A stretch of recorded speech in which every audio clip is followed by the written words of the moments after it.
All right, guys. So today we are going to take a look at the 148 U.S. satellite guided bomb set by Meng. It's SPS 045. Now, I got this as part of another project that I'm doing. I needed some specific weapons, and this set had them, but it comes with a lot more. And it comes with some weapons that I have not seen, besides resin, expensive resin, anywhere else. And I've already looked in this box. I've already opened it up. As soon as it came here, as soon as it arrived from HobbyLink today, I had to check it out. I had to see what was inside. So the pieces are already opened up, and I think that it's really cool. One thing I want to point out, on the back, there is a mistake showing attaching the GBU-53s and the GBU-39s to the Sprue 61. It says AIM 54A, and obviously we have no Phoenix missiles in this set. So now it's not that big a deal, but you know what? There is someone out there that is going to confuse. So might as well point that out right now. There are no Phoenix missiles in this. I'm not sure why it says that. But on the back of the box, you have some very simple assembly instructions. It's pretty clear. For those who might not know, honestly, there are people that might not know what each of these weapons is used for. The difference between, say, the GBU-31 V1 and the GBU-31 V3. So the GBU-31 is a 2,000-pound class bomb. Either way, the GBU-31 is the JDAM guidance system, the Joint Direct Attack Munition. So basically, it's a GPS guidance system attached. In the case of the V1, they take a Mark 84 standard, 2,000-pound dumb bomb, and they attach it to it. And in the case of the GBU-31 V3, they attach it to the BLU-109. So the difference between these two bombs, really, the guidance package is pretty much the same. It looks a little bit different, but the V1 and the standard Mark 84 is just your standard high explosive blast frag warhead, and the V3 with the BLU-109, the 109 is a hardened penetrator munition. So think bunker buster for the V3. So when you're building your aircraft, think about the scenario that you want to have, the backstory of whatever plane you're building. What are they engaging? If you're just blowing up, a standard old building, your V1 is just fine.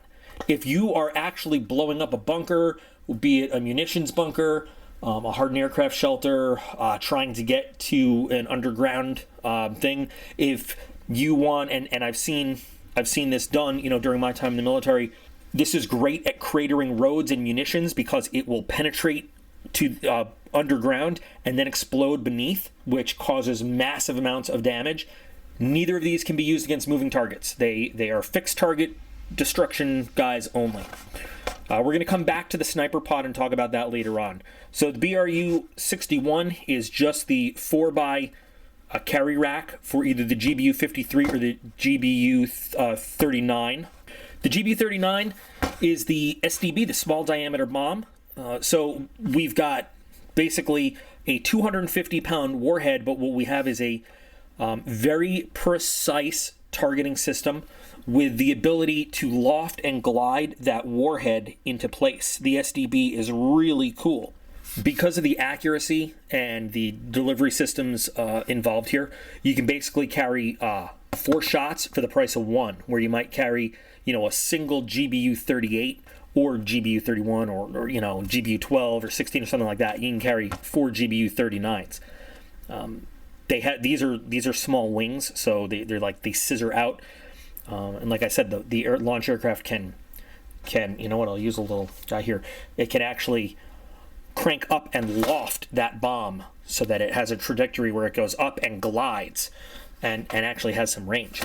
There's a couple different guidance methods that it can use for the GBU-39 model itself. So it uses GPS INS guidance just like the big boys do, and it has blast fragmentation warheads there. It has a high frag and a low frag for low collateral damage. There is also a laser guided one. I haven't seen that used all that often, but I know that F-22s they love using these because F-22s like to fly up in the bososphere anyway. So when they loft a GBU-39, it has one hell of a range on it. And I don't know if that range is actually still classified, so I'm not even going to say what it is. But they can attack a point target from hella far away. I can't believe I just said hella. From really far away. And, they're hard to detect anyway, as you know, the F-22s. So they can do some serious damage. Now, the GBU-53 is also known as the SDB-2. These really are not very good against moving targets, the GBU-39s. But the 53 is really good against moving targets. And it includes, in addition to the GPS INS, it has a two-way data link, so the host aircraft can transmit course directions to it, and it can talk back to the launch aircraft.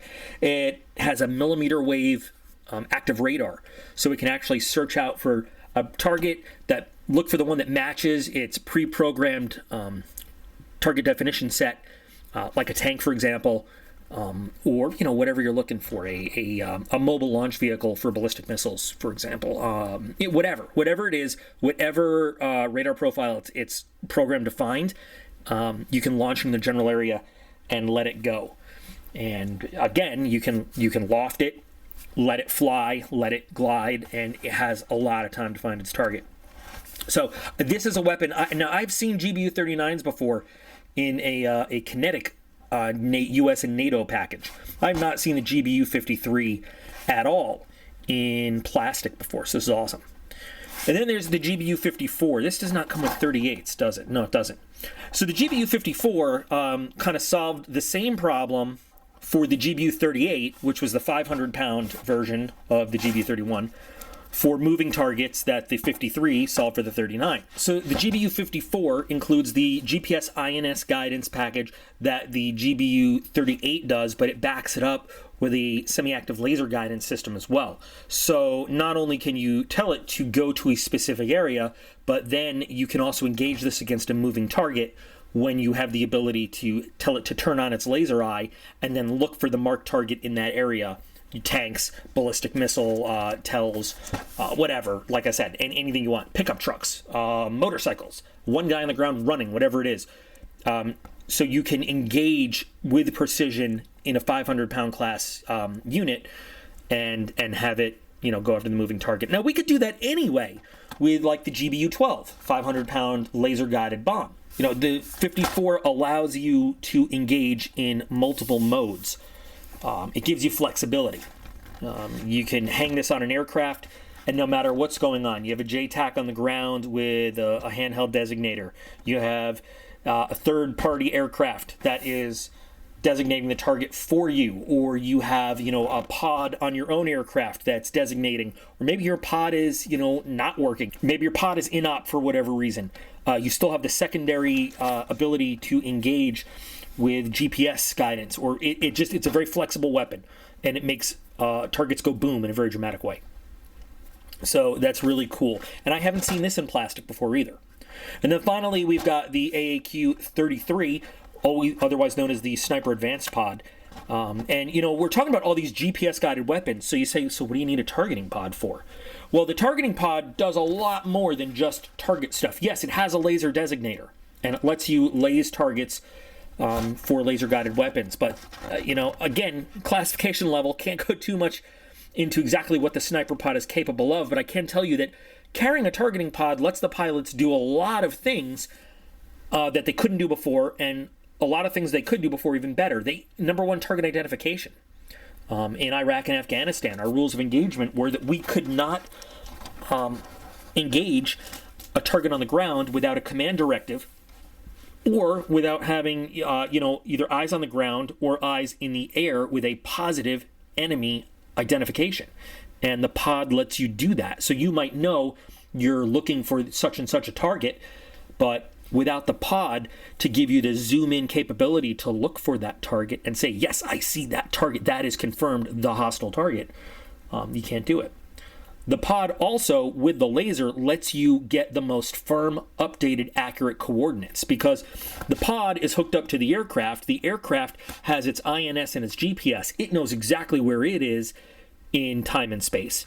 So using the laser, which is a very accurate way to judge distance and range, you can use that combined with the aircraft's GPS and INS to say, okay, I know exactly where I am. That laser is telling me that target is exactly this distance away in that compass direction on that bearing. So now I know the GPS coordinates of that target have to be exactly this.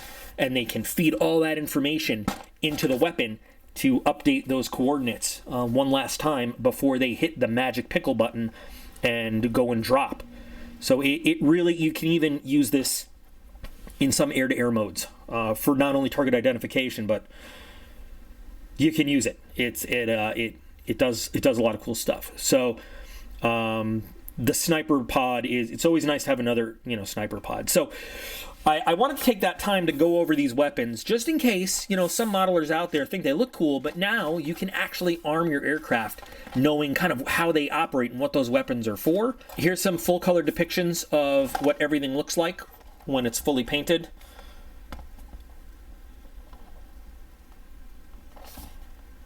And we'll have more on the other side.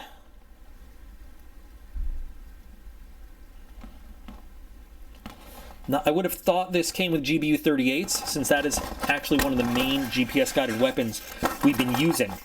We don't drop these 2,000-pound class bombs as often as you might think. We do a lot of 500-pound bombs, though, over in the desert. Inside the box, you've got 2 of each sprue and a set of decals. So we'll go through one of each just to show you what comes in the box. So this is your GBU 31 V3, and everything's really nicely detailed on this. I mean, no flash, no scrap plastic. All injector pin marks that I found were all inside the bombs where nothing's going to show. Nothing on the fins or anything. So we've got 2 of those. We've got 2 of these sprues, which has your GBU 54, your BRU 61, and then your V1, and then the back end to your sniper pod.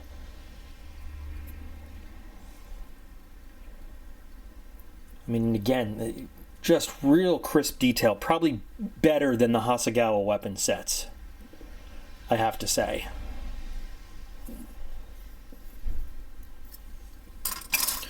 Then over here, these are your GBU 39s. They are pretty small.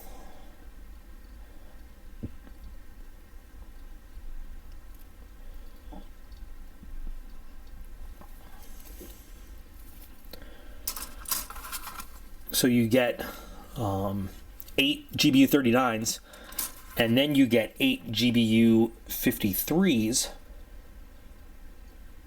Now you only have 2 BRU 61s, so you can't mount all 16 bombs. That's the one drawback here. It'd be nice if you had 2 more BRU 61s so that you could mount all 16 of these weapons. So you have to make the choice, what are you going to mount? Now, typically you'll see aircraft carry symmetrical load on the right and left wing. Sometimes you'll see, like, the Strike Eagle might carry it center line, or something like that. But usually, if they're going to carry STBs, they're going, obviously something LO like the 22 is going to carry it in the internal bays, and they have their own setup. But yeah, it just one improvement would be another piece, another sprue of the BRU 61, so that we can mount all 16 of those.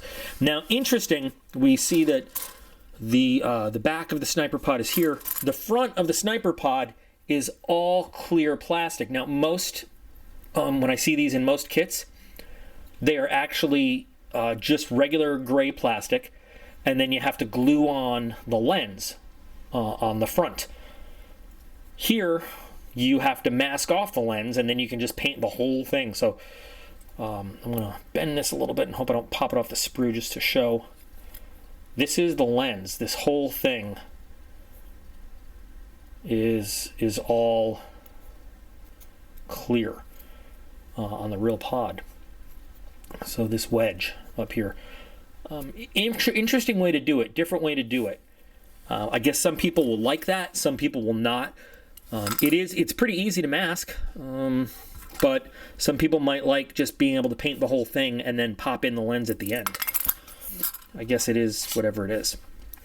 Decals are really good. I mean, you can barely see the carrier film on there. One note, all these Raytheons that would go onto the small diameter bombs, you don't see those in combat loaded bombs. They don't print it on there. Or at least I've never seen them on the flight line. That would be more like, a publicity shot at an air show or a static display. You can put them on. It'll fill it out and look nice. But these are kind of basic decals that, there's a lot more marking that goes on a bomb in general. But this is a very good set of general markings for these bombs overall. I know that there's more markings that would go on the sniper pod for sure, but it's pretty good. I mean, it's a pretty good set. I'm really happy I got it. I'm going to put it to use right away on the project I'm working on. And especially, I bought it just for the SDBs. That was the primary reason I got it, and the GBU 54s.